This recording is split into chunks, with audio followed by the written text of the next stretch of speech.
Boa! Estamos nas ondas, hein? Estamos nas ondas. Saudações aos companheiros e companheiras, camaradas, estamos nas ondas.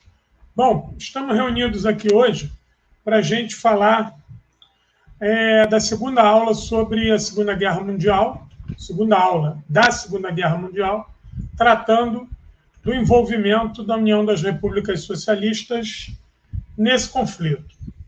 Todo mundo sabe que a União Soviética vai entrar no conflito a partir do dia 22 de junho de 1941, quando ela é atacada pela Alemanha e por uma série de outras forças do eixo que não declaram guerra. É um ataque traiçoeiro. Claro que a União Soviética sabia do ataque e a gente, mais lá na frente, vai conversar sobre isso. Essa história de que a União Soviética sabia, não sabia, o Stalin não estava preparado para reagir. A gente vai contar esses detalhes aí. Mas o que eu quero falar com vocês hoje são sobre os dois pactos. Muito se fala do pacto Molotov-Ribbentrop. Molotov era o chanceler soviético, né, o ministro das Relações Exteriores, e o Ribbentrop era o seu correlato alemão. Deixa eu botar isso aqui. E esse acordo ele é feito em 1939, e a direita até hoje fala isso. Hitler fez acordo com Stalin fez acordo com Hitler, queriam dominar a Polônia, queriam saquear a Polônia. Estolice que nós vamos falar mais à frente. Mas o pacto de não agressão, que ele foi só um pacto de não agressão, não teve operação conjunta, não teve apoio, eles tinham uma relação comercial normal. Não teve nada de extraordinário. Ele só aconteceu porque aconteceu uma coisa em 1938, chamado Acordo de Munique, ou Pacto de Munique, ou Acordos de Munique, mas também ficou conhecido como a Traição de Munique. O que é isso? Eu falei para vocês na última aula que quando a Alemanha vai anexar a Áustria, o Stalin quer atacar a Alemanha imediatamente. O Chamberlain, ministro das Relações Exteriores inglês, e o Daladier, francês, vão chamar o Stalin de irresponsável, de querer levar o mundo para uma guerra. Esses dois pacifistas sem alma, Chamberlain e Daladier, dois anticomunistas vorazes, eles vão tentar todo o tempo consensualizar com Hitler, ou seja, exigir do Hitler um compromisso de paz, mesmo que em troca disso fosse a cessão de cada vez mais terrenos para a Alemanha. Então, depois da Áustria, Hitler vai invocar a questão dos alemães. Ele vai dizer que tem alemão na Tchecoslováquia, tem alemão na região dos Sudetos, tem alemão ali na Alsácia-Lorena, e que ele quer proteger o povo alemão. E aí ele passa a exigir, com o apoio de Mussolini, regiões da recém-formada Tchecoslováquia. A Tchecoslováquia era um país que tinha acabado de nascer. Seu presidente era Eduardo Benes. E ele vai exigindo isso. Ele quer isso, quer isso, quer isso, quer isso, a questão dos Sudetos. E ele vai anexar. Só que, para isso, ele vai exigir que Inglaterra e França concordem com ele. E nisso vai ser... houve uma conferência na cidade de Munique, com a presença do Daladier, do Chamberlain, e do presidente.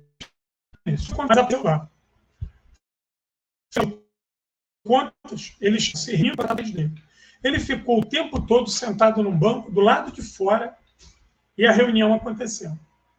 Onde esses 4 países, França, Inglaterra, Itália e Alemanha, concordam em esquartejar a Tchecoslováquia, arrancar um pedaço, que é o chamado Sudetos, que vai em direção à Polônia.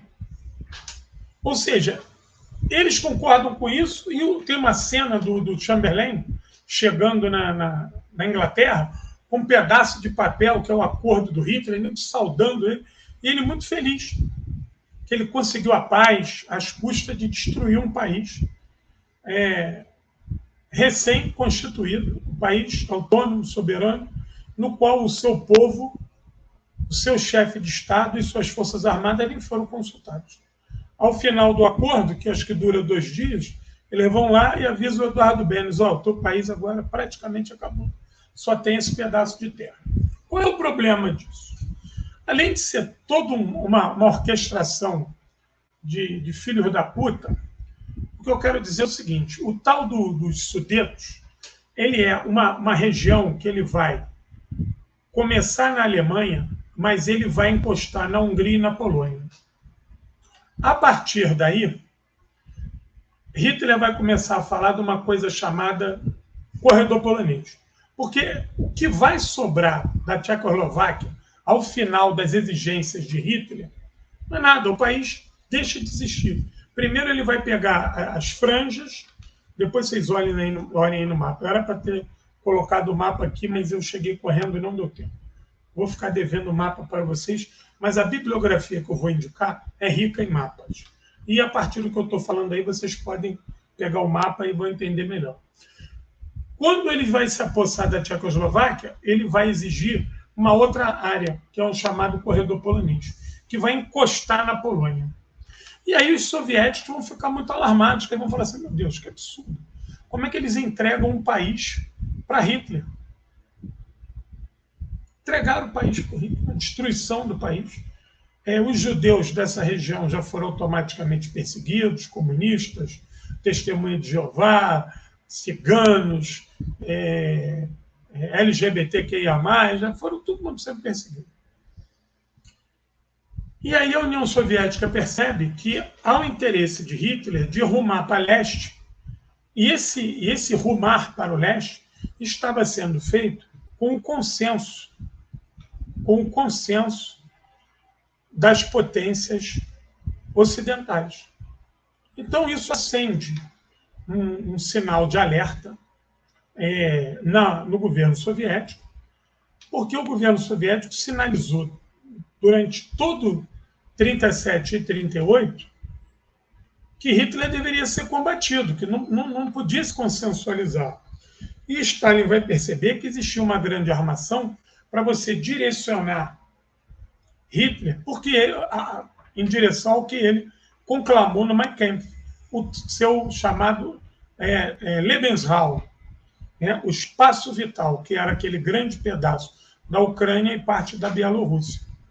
Então a União Soviética percebe que aí tem uma sacanagem mate, que tem uma dobradinha entre os ingleses e franceses em comum acordo com as demandas do eixo. Isso, obviamente, vai colocar a União Soviética em terror total, no seu ano de 38. Em 39, você vai ter a movimentação das tropas japonesas tentando atacar a Manchúria. E a União Soviética vai à guerra contra os japoneses.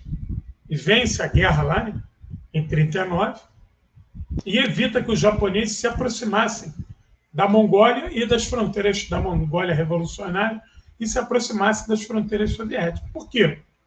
Porque esse já era a jogada, e pressionando a União Soviética por uma guerra em 2 frentes. Então a União Soviética percebe isso e aceita o pacto. O pacto Molotov-Ribbentrop, o pacto de não agressão, ele vai ser em 39. E ele vai colocar na mesa a discussão da Polônia. Por que a União Soviética ocupa 1/3 da Polônia e os alemães ocupam 2/3 da Polônia? Porque eles vão colocar em voga a questão do corredor polonês, de que aquilo ali era deles. E, novamente, você só vai ter gritarias por parte dos ingleses e franceses. Não tem nenhuma ação armada, porque os soviéticos eles vão ocupar a parte da Polônia que era da União Soviética. Que a União Soviética, Rússia, perdeu na paz de Brest, nos acordos de Brest-Litovsk, no final da Primeira Guerra Mundial, quando a gente ainda está falando do Império Russo. Entendeu? Então, a União Soviética ela vai ocupar um terreno que já era dela antes da Primeira Guerra Mundial. E, obviamente, todos os judeus dessa área vão ser protegidos pelos soviéticos. Então, não existe essa história de que a União Soviética dividiu a Polônia, a União Soviética ocupou a Polônia, não. A União Soviética ocupou o terreno que era dela há 30 anos atrás. E a Polônia, o governo polonês, a todo momento, namorou com Hitler para participar de ações que pudessem ocasionar o saque e a ocupação de territórios soviéticos. O governo polonês, que não tinha nada a ver com o governo judaico, o fato da Polônia ter muitos judeus no seu território não significa que ela tinha um governo de orientação judaica e que tivesse a fim de proteger o judeu, não, pelo contrário. Então, o que acontece? Quando tem os acordos de Munique, o mundo vai gritar: Stalin está com Hitler. Mas, no ano passado, o Hitler estava com a Inglaterra e com a França também, promovendo o Pacto de Munique. E mesmo ocupando a Polônia e declarando guerra, não vai ter ação militar dos ocidentais contra a Alemanha na Polônia, porque a União Soviética, se os ocidentais quisessem atacar a Alemanha, fazer uma guerra em duas frentes, a União Soviética avisou que topava. A União Soviética ela ocupa o pedaço da Polônia, que era dela, que a Polônia tomou dela, e ela coloca suas tropas ali prontas para o confronto. A gente não pode esquecer que o Stalin ofereceu 10 divisões para a Liga das Nações, caso ela quisesse atacar Hitler, quando Hitler ocupou a Áustria. E eles chamaram Stalin de louco. Então, o primeiro material que eu quero trazer para vocês sobre isso, que eu acho muito importante, espera aí que eu vou botar ele aqui. O primeiro livro que eu quero falar para vocês, espera aí, aqui. Deixa eu botar aqui.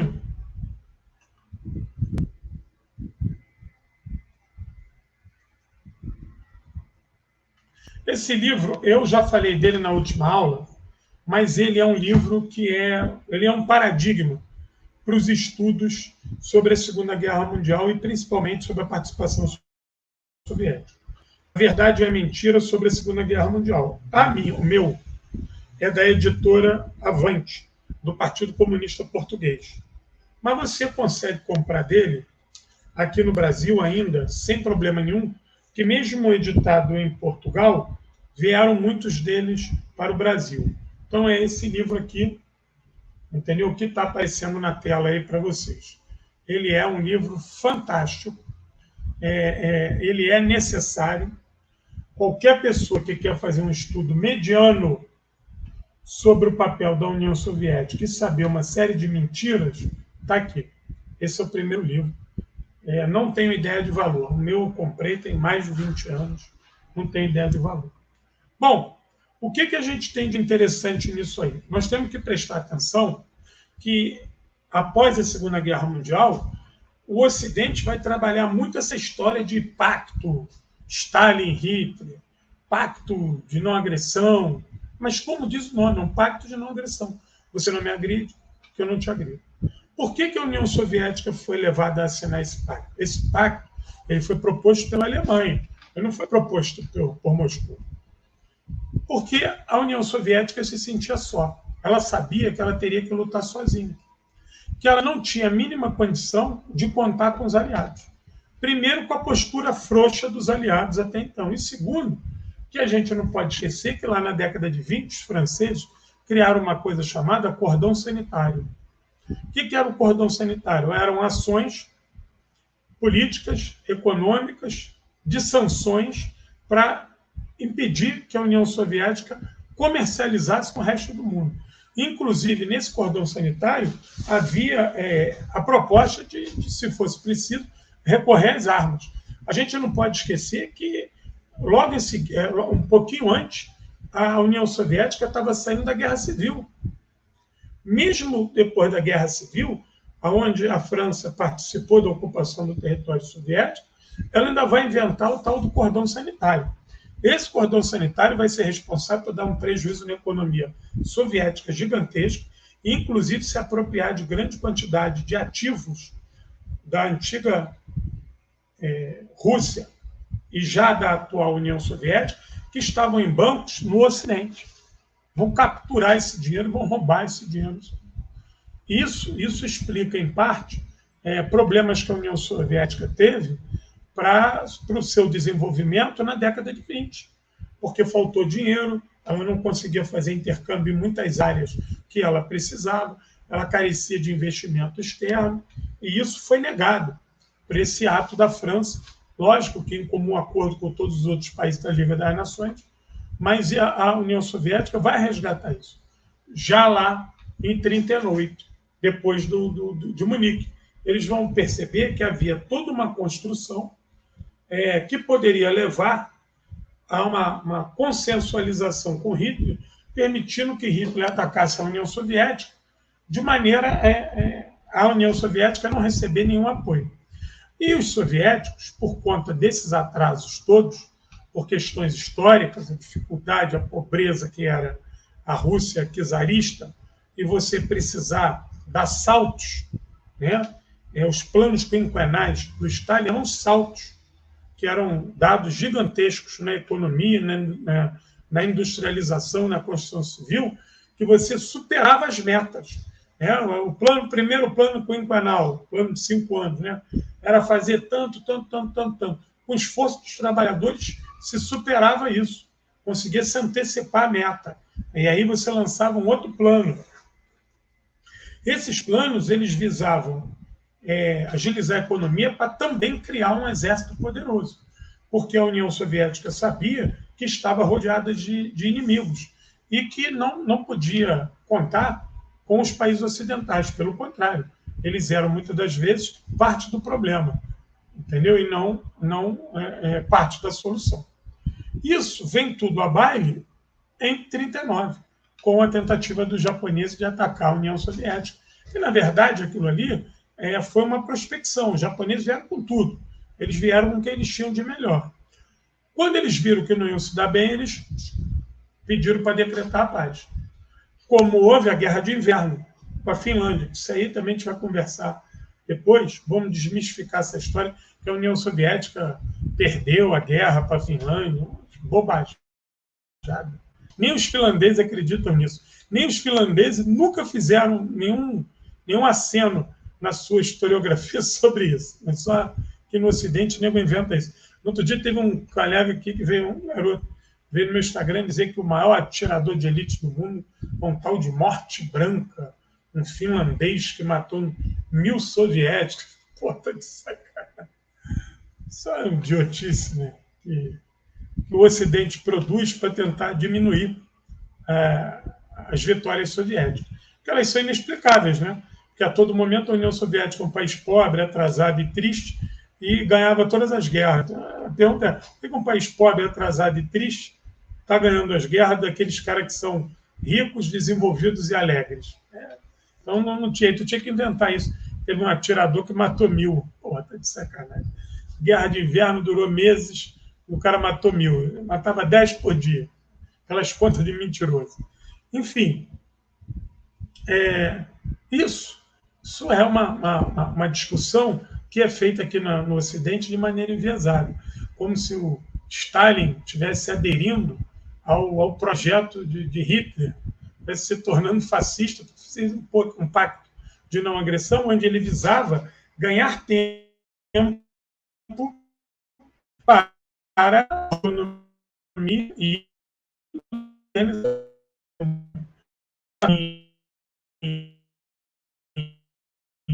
em 40. Desculpa, gente. É nítido que o exército soviético não estava pronto para enfrentar o moderno exército alemão, com modernas táticas, com modernas estratégias. Você vê que os soviéticos ainda estão com os tanques obsoletos, ainda estão usando táticas da Primeira Guerra Mundial, carece de arma ligeira, carece de tanques, entendeu? Tudo isso vai ser produzido no decorrer da guerra. A União Soviética só vai atingir um estado satisfatório de produção ao final do primeiro semestre de 1943. Entendeu? Então, a União Soviética luta metade de 41 e 42 todo, e metade de 43, ou seja, 2 anos de luta, né? 6 meses, 1 ano, 6 meses, 2 anos de luta com déficit de homens e equipamentos. Isso também coloca em xeque essas mentiradas que se dizia, que a União Soviética tirava muitos homens, vagas e vagas, batalhões e batalhões para morrer, que isso ia desgastando os alemães. Isso é uma grande mentira, porque a mobilização total soviética, ao final da guerra, ela consta de 8 milhões de homens, já chegando a quase 10 milhões treinados. E a Alemanha, ao todo na guerra, ela mobilizou 6 milhões e 800 mil homens. Entendeu? Só a Alemanha, fora os outros países que contribuíram. Romênia, Itália, Hungria, Espanha, França, Holanda, todos esses países mandaram divisões, tropas, para lutar do lado dos alemães. Então, os alemães tinham o mesmo número de soldados mobilizados que os soviéticos. E os alemães começam a guerra com muito mais tanques, canhões e aviões do que os soviéticos. Inclusive, na questão da aviação, você tem ainda muitos aviões soviéticos no início da guerra que eram obsoletos, perto dos modernos Messerschmitt, Stukas, dos alemães. Mas mesmo assim fizeram frente, muita frente. Muito dos ases soviéticos, eles começam a guerra em U-2, Polikarpov, Beriev, aviões que já eram obsoletos quando começa a guerra. Né? Muitos tanques soviéticos eram obsoletos, T-35, era um carro de combate, aqueles BA-6, BT-5, BT-7, BT-9, isso aí tudo é obsoleto diante da máquina alemã.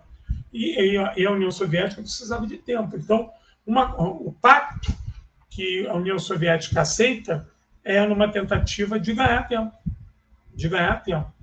Só que essa discussão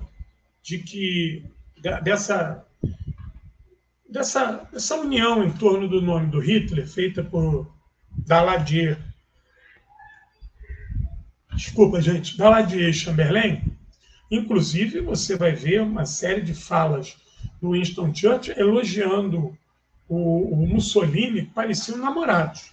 Né? Os elogios são fantásticos. O Churchill era uma pessoa que estava completamente hipnotizada, magnetizada pelo Mussolini. Só que o Hitler ele vai receber uma série de ajudas.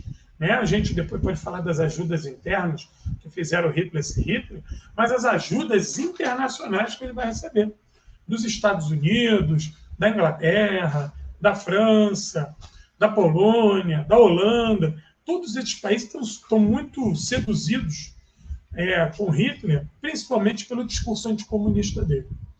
Então, eu vou deixar aqui a dica de um livro. Peraí, deixa eu ir aqui nele. Que eu acho fundamental. Esse livro, eu acho que ele precisa ser lido por todos imediatamente. Se eu tiver condição, eu vou mandar... Espera aí, tá aqui, combate. Tá aí, ó, Ivan Mainsky, Quem Ajudou a Hitler. Ivan Mainsky, ele era diplomata. Ele foi embaixador soviético na Inglaterra e nos Estados Unidos durante a guerra. Um grande intelectual, um grande quadro comunista. Ele vai produzir esse livro a partir de tudo que ele colheu no exterior com relação à diplomacia. Ele não é um livro muito grosso, não, mas ele tem muitas informações. E ele vai descobrir uma série de de informações que a União Soviética não sabia, de manobras que foram feitas para tentar sacanear a União Soviética. Ó, eu não sei se dá para ler, olha aqui. Essa daqui é a primeira, já é uma parte que eu mais gosto do livro. Ó. La anexação de Tchecoslováquia e las manobras de Chamberlain. Né? Tem em espanhol esse livro. Então, aqui ele conta como é que foi o esquartejamento da Tchecoslováquia e as manobras no cenário internacional de manipulação diplomática, midiática, como é que a Alemanha recebia ajuda da imprensa no mundo todo. Aqui no Brasil, o meu livro, né? Esse aqui, ó. Se você, quem não comprou, compra esse livro, obviamente, quiser saber mais sobre a Segunda Guerra Mundial, que vocês vão ver como é que a imprensa dita liberal, ela elogiava Hitler no início pra cacete. Vocês vão ver as reportagens garrafais, com mapas, com farda, falando dos oficiais alemães, uma coisa de louco aqui no Brasil isso. Pegasse os jornais brasileiros de 36 em diante, o Hitler é quase que super-herói. Entendeu? Então, isso tinha nos Estados Unidos, isso tinha na Inglaterra. A gente não pode esquecer que tinham muitas figuras da elite liberal mundial que eram fã de Hitler. Vou citar dois nos Estados Unidos, que, assim, parece absurdo. Um é o Henry Ford. O Henry Ford era afiliado ao Partido Fascista e amava Hitler, amava. Aquela tem uma cena terrível no Cunningham Hall, na Assembleia do Partido Nazista nos Estados Unidos, no Cunningham Hall, né? Não é brincadeira, não. E o outro é o pai do Kennedy, do presidente estadunidense, John Fitzgerald Kennedy. Ele é o pai dele. Engraçado que o Kennedy vai lutar na guerra. Não sei se vocês sabem disso. O Kennedy, o presidente John Kennedy, ele luta na guerra. Ele luta lá no Pacífico. Ele é piloto de lancha torpedeira.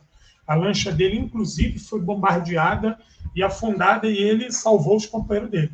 Ele era herói de guerra, o Kennedy. O pai dele era fascista. O pai dele era diplomata. O pai dele trabalhou até Pearl Harbor para que os Estados Unidos ficassem do lado de Hitler. Inclusive, ele era amigo pessoal da direção fascista na Alemanha. Então, essas figuras, elas não tinham vergonha de serem fascistas. Nos Estados Unidos, obviamente, tinham muitos outros. Né? Então, esse entrelace entre a elite liberal mundial e o fascismo, esse namoro, isso aí vem de longe. E tinha em todos os países. Isso não era um privilégio do Brasil. Quando fala assim, não, aí no Brasil, o Getúlio não tinha nada a ver com o fascismo, nem nunca teve. Getúlio era autoritário, conservador, anticomunista, tudo isso Getúlio era. Mas ele não tem nada a ver com o fascismo. Tanto não tem que em 1938 vão tentar matar ele, os integralistas, e ele sabia que teve participação direta da embaixada da Hungria, da Itália e da Alemanha, porque as pessoas que tentaram matar Getúlio, que inclusive invadiram o Palácio Guanabara e trocaram tiro com a família do Getúlio, porque a segurança do palácio sumiu. Chefe de polícia aqui no Rio de Janeiro sumiu. As linhas telefônicas do Palácio Guanabara cortadas, aqui no Rio, né? Que hoje é a sede do governo do Estado, Palácio Guanabara, que é aqui na zona sul do Rio de Janeiro, nas Laranjeiras. O Getúlio reagiu à bala. Um segurança só do palácio trocou tiro, deu tempo para a família do Getúlio se organizar, e quem trocou tiro contra os caras que chegaram num caminhão cheio para matar o Getúlio foi o Getúlio, o irmão dele, a mulher dele e a filha dele. E só esse é um guarda de segurança que estava na porta. Então eram eles 5 trocando tiro contra 30. A sorte é que eles conseguiram fechar o palácio, foram para a parte superior do palácio e ficaram de lá atirando na rua e atirando na escada, impedindo que os golpistas se aproximassem. Nisso, eles tentando ligar as linhas telefônicas do Palácio Guanabara cortadas, e ele consegue uma linha de um outro cômodo e consegue falar com o chefe de polícia, e o chefe de polícia, não estou indo para aí, demora meia hora para chegar. Entendeu? Então, o fascismo tentou matar Getúlio. porque sabia que o Getúlio não compactuaria com essa história de um Brasil alinhado ao eixo. Não como foi a Argentina e Chile. Os alemães tinham muito sonho disso. Os alemães falavam do ABC, Argentina, Brasil e Chile, de uma conjunção no Mercosul, no Cone Sul, de apoio à Alemanha. A Argentina e Chile vão ficar com relações com a Alemanha até quase final de 1944. O Brasil já congela as suas relações com o eixo quando teve o ataque a Pearl Harbor, em novembro de 1941. Em fevereiro de 1942, o Brasil rompe relações com Itália e Alemanha, entendeu? E Japão, conta. Só que em agosto, depois que os navios brasileiros foram atacados, o Getúlio julho, ele vai decretar uma coisa de estado de beligerância, e ninguém sabia o que é isso até hoje.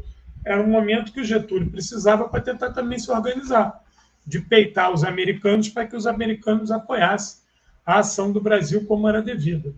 Em agosto, se eu não estiver errado, mas eu tenho quase certeza que em agosto, não tem jeito. Aí muitos navios brasileiros atacados, ao todo foram 35, mais de 1.000 mortes, e aí o Getúlio vai decretar oficialmente guerra à Alemanha e à Itália. O Getúlio nunca decretou guerra ao Japão. Nunca. Só teve o rompimento das relações, mas guerra não foi decretada. E isso prova como é que havia todo um processo de sedução nas elites liberais mundiais com relação ao fascismo. Isso não era um privilégio do Estado Novo, aqui do Vargas. Bom, como eu falei, depois do Pacto de Munique, em 1938, a União Soviética vai ficar desesperada, assustadíssima, sabendo que Hitler estava vindo. Precisava ganhar tempo, aceitou a proposta alemã do Pacto Molotov-Ribbentrop. Quando a União Soviética aceita esse pacto, o mundo todo vai chamar a União Soviética de traidora, de que cravou um punhal nas costas do mundo livre. Como? Se o mundo livre vinha consensualizando com os alemães, de maneira a só piorar, porque tem a questão da guerra de papel.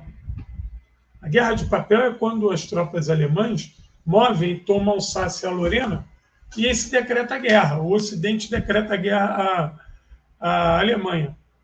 O que o Ocidente faz? Por que é chamado de guerra de papel? Guerra de brinquedo ou guerra de bolinha de papel? Os ingleses e os franceses ficam durante uma semana bombardeando a linha de frente alemã com panfletos, falando que a interessante era a paz, que não era ter guerra, que eram todos irmãos. Desculpa, gente, sono, acordei muito cedo hoje. Que não era para ter guerra, que eram todos irmãos, que eram para os soldados alemães abaixarem a arma, voltarem para casa. E é isso que ganha o nome de guerra de papel, guerra de brinquedo. Que porra que guerra é essa que tu panfleta, que tu joga panfleto, chamando soldados, uma juventude de 18 anos, cheio de testosterona, doido para ir para a guerra, mandando o cara voltar para casa. Muito louco isso, entendeu? Se em 1939 ali, na vez da guerra de papel, eles quisessem meter bala mesmo nos alemães, poderia ter chamado a União Soviética, a União Soviética já queria meter fogo neles, porque a União Soviética sabia, estava escrito no Mein Kampf, que assim que Hitler pudesse, ele iria atacar a União Soviética e tentar tragar os seus territórios. Então isso estava escrito nas estrelas. A União Soviética sabia de quais salteado desenrolar dessa história. O Ocidente é que vai ficar tenteando a pipa e tentando conseguir de Hitler uma promessa de que ele fosse atacar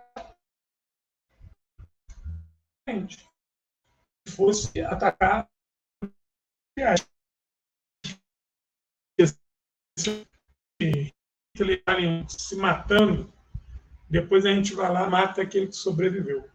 Entendeu? Então havia esse interesse por parte do Ocidente de que o fascismo rumasse para o Oriente e fizesse lá sua lambança. sem perturbar o Ocidente. Só que eles não contavam que existia a União das Repúblicas Socialistas Soviéticas, que não iam dar mole para os comedores de chucrute, né? Os bocha.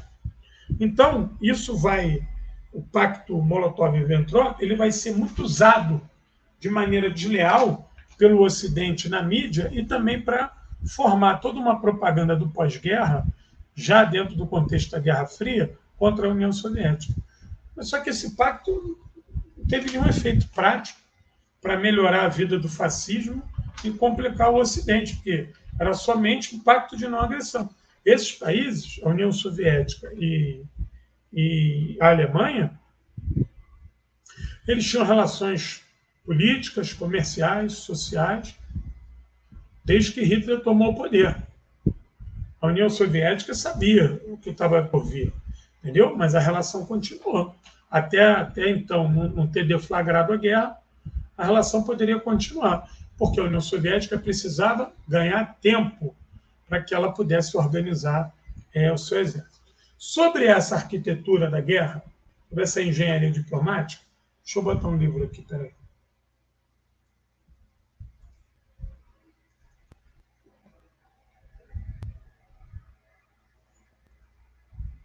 Peraí.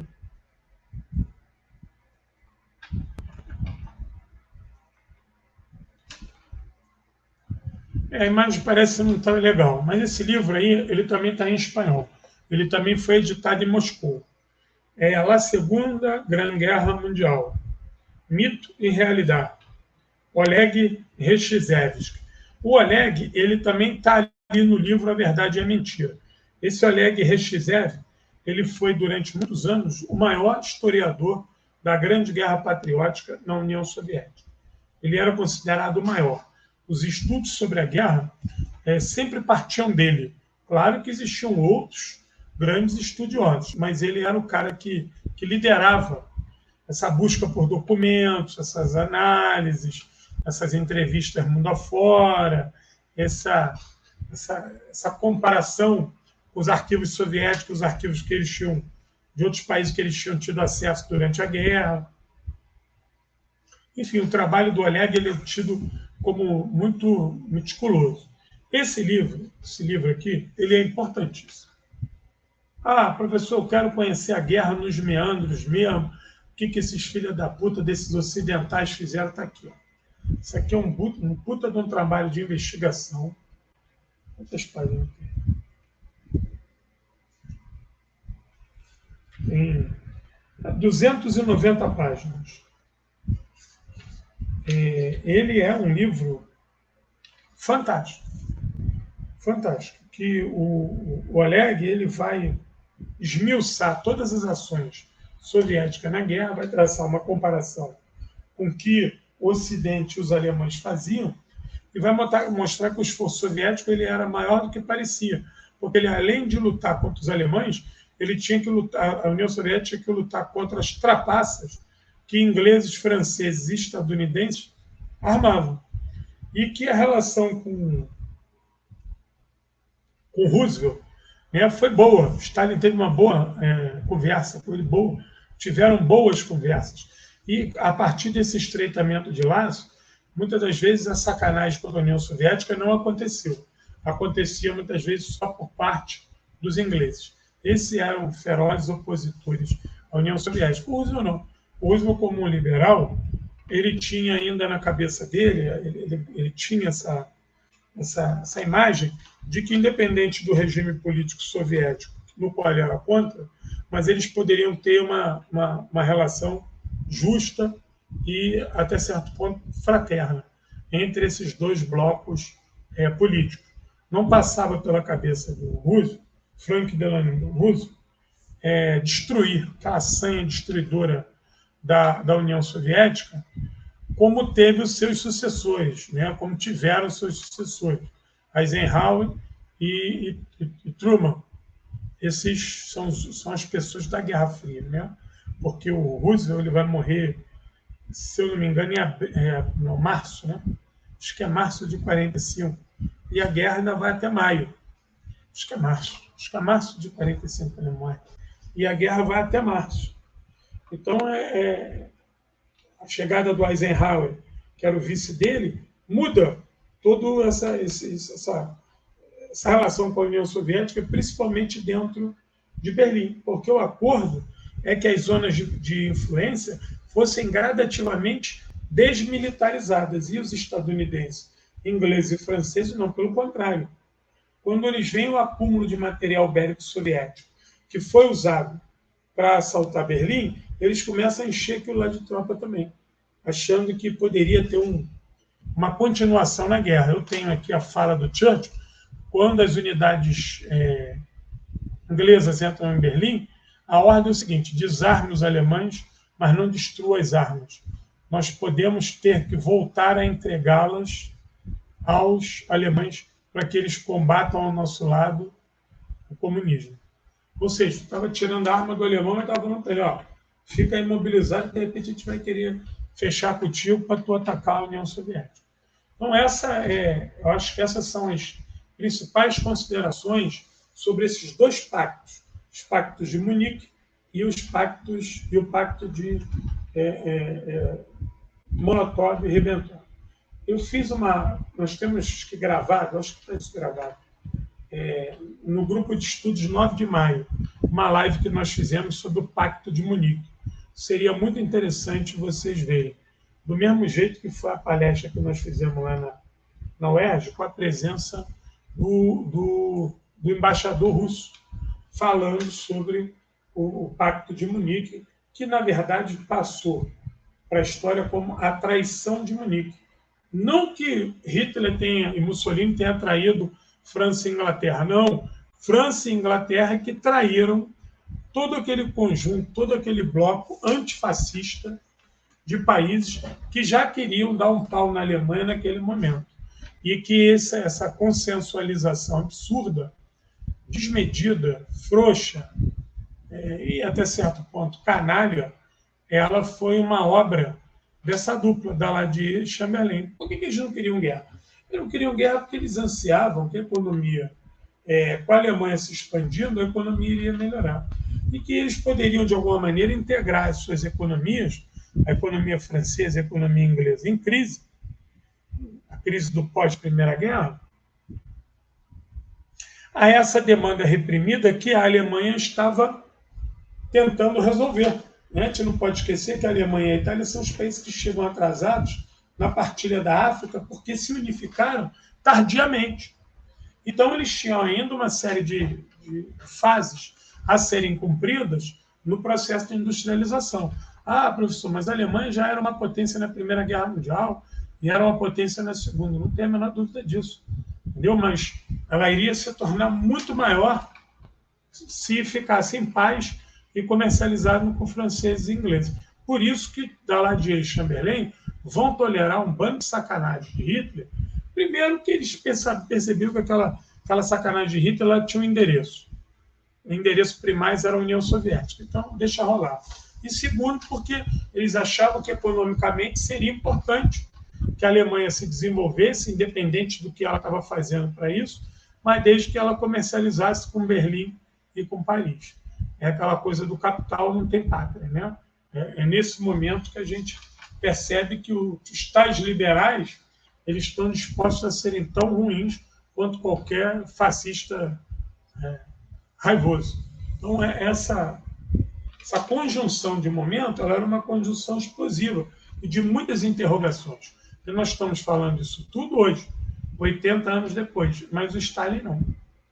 O Stalin tinha que ficar ali com a sua turma de espionagem, os seus analistas, muitas das vezes tateando no escuro, para tentar prever um cenário e dar conta dele.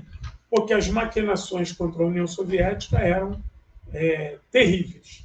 Então, vou voltar aqui ao livro, A Verdade e a Mentira sobre a Segunda Guerra Mundial. Não deixem de comprar, muito bom. Eu indiquei esse livro como uma visão ampla na última live. Esse aqui é para quem quer ir fundo. Aqui tem cada informação, tem cada coisa tão legal, que o livro acaba e tu fica puto. E esse aqui, então, quem é do Hitler, esse livro é bem barato. Você consegue ele com certa facilidade na estante virtual. Pô, porra, esse aqui é do caralho. Isso aqui tu vai ler e fala assim, pô, filha da puta desses ingleses, filha da puta desses franceses. Desde que Hitler surgiu, eles de papinho gostoso com Hitler. Sempre, sempre, sempre, sempre. Entendeu? Então isso é uma coisa que tem que servir também como denúncia, porque essa turma fica se rogando moral. Proprietário do anel da moral e dos bons costumes, mas eles têm dupla moral. Eles são o bonzão mascarado. Entendeu? Eles são canalhas e não se envergonham e não refutam o fascismo como um aliado de primeira hora contra o movimento comunista. Então é isso, gente. Dê a dica dos livros. Essa live aqui é uma live gravada somente para os assinantes do canal. Eu estou atrasado nisso, porque eu tenho que produzir mais uma. E essa semana a gente ainda tem aí, essa semana, a live é atemporal, né? Mas logo em seguida dessa aqui, eu já vou fazer a 3. Daqui a pouquinho a 3 já vai estar pronta, mas eu não vou soltar agora. Eu solto ela daqui a uns 2, 3 dias, tá bom? Urra! Não deixa de dar aquela força aqui no canal. Vai lá no Instagram, no @Guerra Patriótica. Me segue lá, eu estou falando sobre a Batalha de Stalingrado, que está completando 80 anos, e dá uma força aqui com os livros e com as placas. Tá bom? Abraço a todos e todas aí. Urra!